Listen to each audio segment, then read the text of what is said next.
Hannover was the destination for sevens teams recently when the European Championships were held in the city.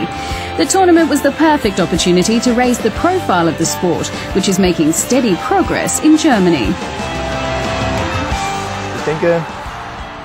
I think that our youth rugby is developing, and with events such as the European Championship, we can attract the attention of television, newspapers and magazines, so that rugby grabs the public's awareness by making the headlines.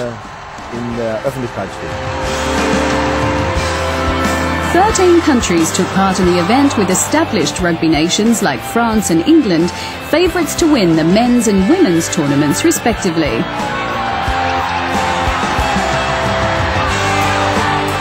Playing alongside them were lesser fancied teams like Moldova, Poland and Russia. Everything was set for a real celebration of Rugby Sevens. In the Spanish camp, the arrival of sail winger Oriol Ripoll gave the squad a huge boost, as they hoped to improve on last year's 6th place. The opportunity arose to play here in a pre-season tournament. It's a very important event for Spain on an international level. I was excited about playing again because it's been 8 years since I last played for Spain. I was given permission to play by my club, and I arranged it with the Spanish Federation. So, here I am. Oriol's presence and advice seemed to bear fruit for Spain, producing a great performance to beat defending champions Portugal, who could not replicate the form they'd shown over the past 3 years. You have to realise that it is very difficult for a country like Spain to develop on an international level. And I think that sevens rugby is one of the best sports, one of the easiest ways to make a name in rugby on the international scene. This is why tournaments like these are ideal for Spain to improve their level of play and grow even more internationally.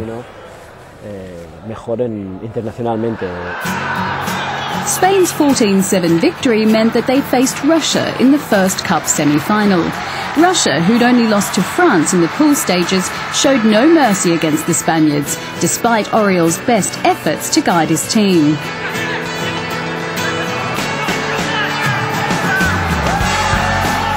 Sadly, the Spanish dream was over, but the team had nonetheless learned a great deal from Ripoll, a player with Premiership experience. The difference lies in the experience that I acquired, playing for all these professional teams, in all these different countries. And I suppose that's what's missing from the Spanish squad at the moment.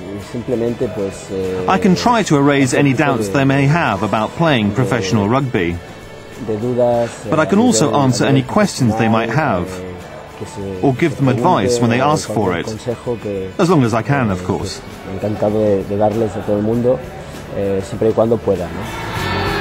The Spanish women fared much better. They'd beaten the Netherlands to reach the Cup final against favourites England. The result was never in doubt. England produced a dominant display full of skill, running out 2012 winners to secure the European title. In the Men's Cup final, unbeaten France were up against the surprise package of the tournament, Russia. The match was going according to form, with France scoring in the opening minute and leading 19-0 at half-time.